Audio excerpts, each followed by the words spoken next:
Good morning to all. What is it to be an Indian today? Well, tolerant for sure. That's something which has been going on in the media, and do we really know what is it to be an Indian, whether today or yesterday or tomorrow? I will just take on few points which has been, they always say that the recent history or recent events take the national arena and they became part of history. But what is it to be tolerant? Has India ever been tolerant, or is it just something which has popped up recently? Or what is it? I don't know. But I know some facts in history which I don't know how many of us know. For example, when the Jewish community was beaten, murdered in 127 countries across the world, they came to India to find a shelter place. And they arrived in Cochin. And the king of Cochin gave them land next to their temple and said, build your own temple here. He gave them an entire municipality. Said, you run on your own terms. Be a part of India. But you also preserve your identity. And when Israel was formed, 50,000 or plus Marathi-speaking Jewish went back to Israel. At that point in time, remember, there was no constitution. So it's not the constitution which is defining whether we are tolerant or intolerant. Constitution has been derived from the culture of our country. Our culture has not been derived from the constitution. Let's take another example. The Parsi community. When the Parsi community came into Gujarat, Vadnagar, I'm not sure which place is that. They came and the king said, okay, come back and tomorrow morning to the leader of the Parsi community. Next day morning when the Parsi community leader came, he brought some milk along with him as a gift to the king.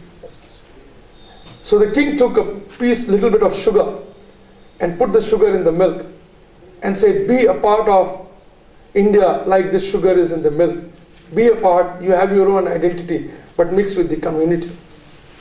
And when the constitution was being formed and there were discussions about giving reservation to the minorities and all these guys, Dadabhai Nehruji, he categorically stated that this is a ploy against Parsis.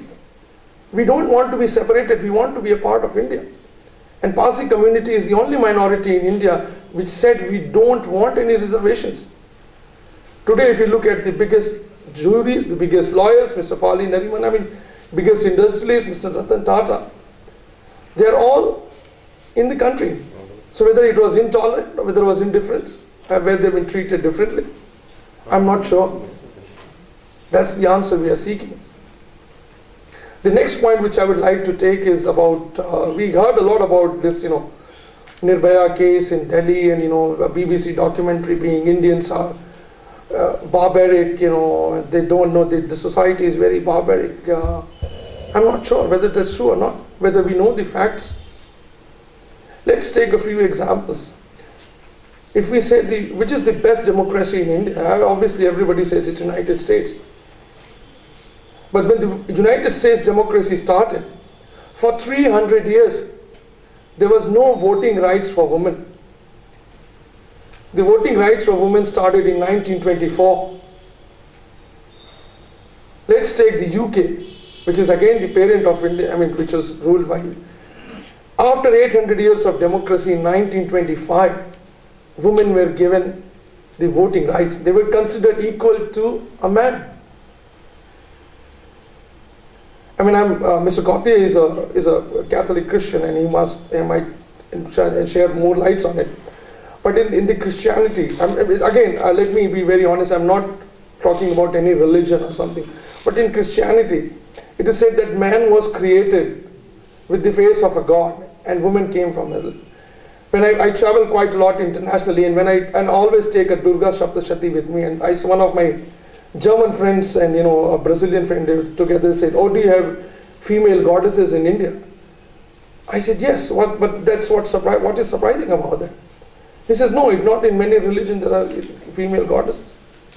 So the point which I'm trying to make here is that there are instances and events in all the societies, everywhere. If you look at the number of rapes per people in UK, or US. It's probably higher than India. But we don't know. So the question is, do we really know about our country? Do we know who we are? Have we done any studies, or everything is being based on the discussions which happens on the news channels? Have we ever taken time to study our India as a country? What can it offer? We were discussing a couple of days back, and about when we were driving the car from yesterday, Mr. Francois asked me, is yoga a big thing in Benares in the university? And I said, yes, there is a department, there are some courses, but I'm not sure if it's a big thing. About Sanskrit language in India. When George W. Bush, the last President of the United States, that on his last day, he issued a circular that any university which wants to run a Sanskrit course in the United States, the United States government will give grants to open the department. Because if you want to study artificial intelligence in NASA today, you need to know Sanskrit. Because that's the only language which has been selected the best for artificial intelligence. How many of us know that?